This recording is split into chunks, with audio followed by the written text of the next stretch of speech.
Welcome back to another segment of Behind the Scenes of the Waltons.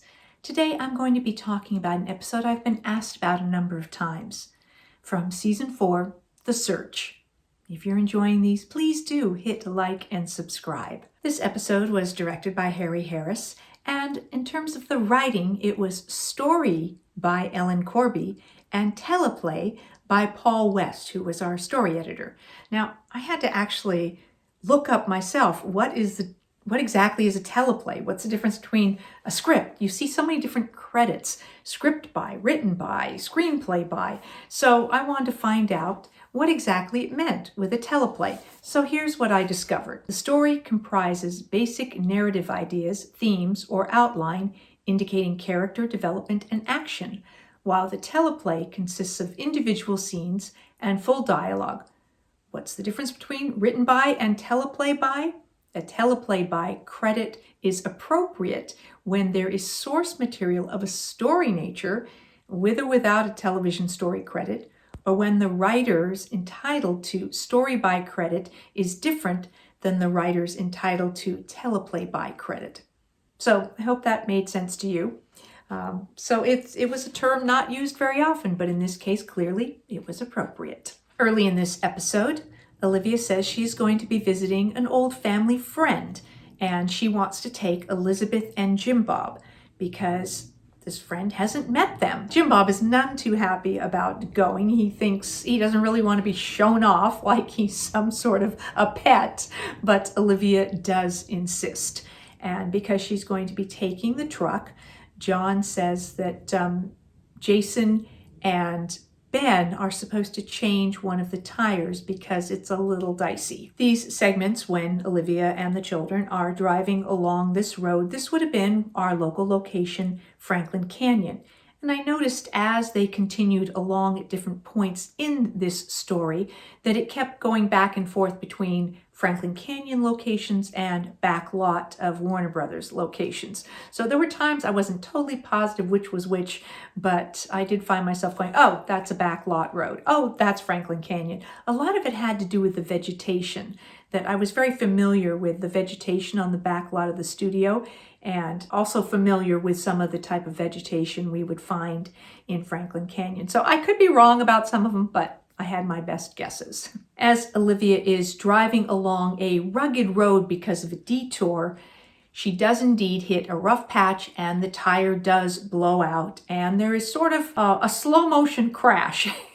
And when she sort of lands at the crash, it's like the truck stops and then there's almost a delayed reaction of the actors kind of doing a little bit of a settling into the crash. But I understand that they would have done it all slowly and safely for the safety of the actors involved. Elizabeth is worried about a hen that they have taken with them that gets loose from its crate when they crash. And so she wanders off chasing the chicken and gets lost. And when Jim Bob and Olivia go to follow her and find her, they find that they are all lost. I don't remember this place at all. Never mind, we'll be all right. Took a wrong turn someplace. Back home, as it is getting later and later, Ike Godsey arrives with a message from their friend Francis that they have not arrived. So immediately they all realize that there could be a problem, and all the boys are going to go out and start searching. They do find out that Ben and Jason did not change that tire, because when Jim Bob is there and he can change the tire, but he finds there's no jack. So a little bit of the brothers dropping the ball, and Mama and Jim Bob and Elizabeth being left out there without the means to repair and change this tire. Initially, Grandpa John and John Boy go out searching. They have borrowed a friend's truck, and they basically trace the path that Olivia would have gone. They come across the same detour, and they do discover at that point that Olivia and the children had passed this way. They continue along. They do not see where the truck went off the road. They continue to the next checkpoint and find out that they never arrived at that checkpoint. Now, point of interest, this particular flagman was none other than Eddie Villa, who is actually our craft service person. So a nice little cameo there for Eddie Villa. Backtracking, they do find where the truck went off the road and figure since they're not there, they must have wandered off someplace. So they go and start searching.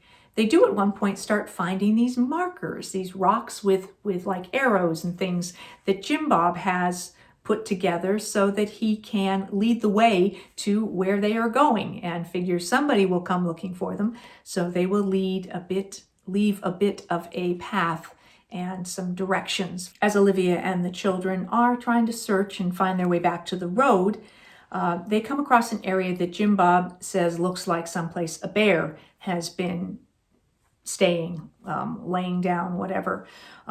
So that danger is established.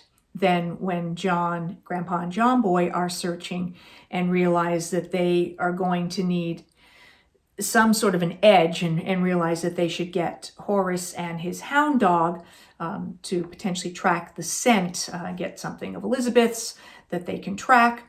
And John Boy reminds Daddy that this is a spot where he had shot a bear, referring back to our first episode, The Hunt, when John Boy shot a bear.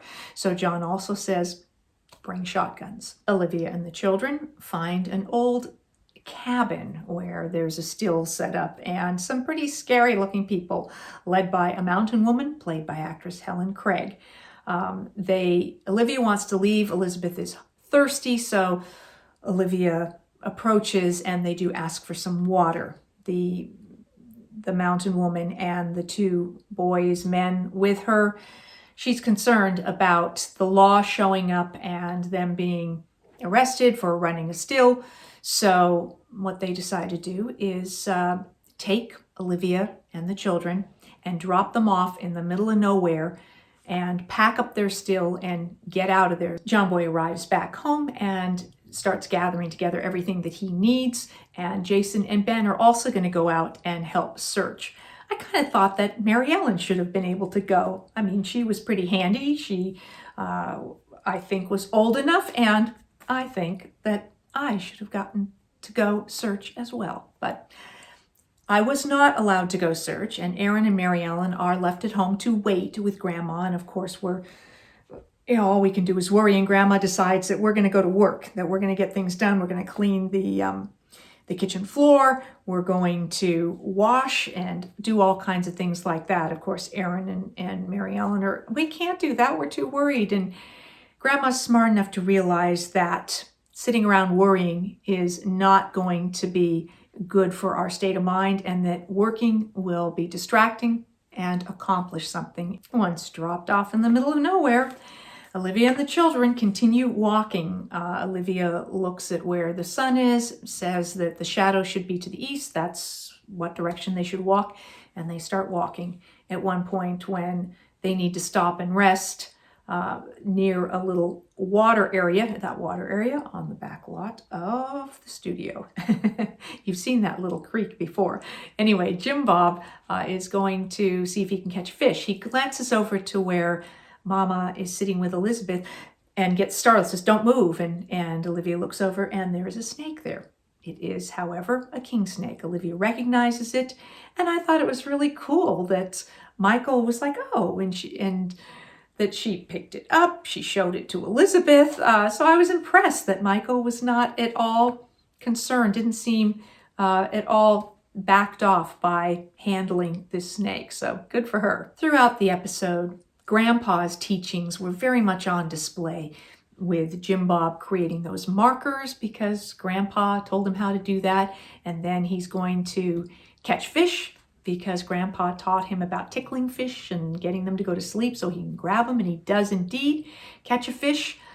So we get to hear all along the way Jim Bob sharing knowledge that he got from Grandpa. So really the generations passing along their wisdom to the younger generation. The weather is turning stormy and they want to find a place where they can hunker down. Initially, they see a hollowed out tree, but Jim Bob warns them against that because, once again, he says Grandpa warned against what he calls a widowmaker tree. They continue on, they find a little hollow that they can hunker down in, and when lightning strikes that tree and collapses it, it proves that Grandpa's knowledge was indeed wise and saved them.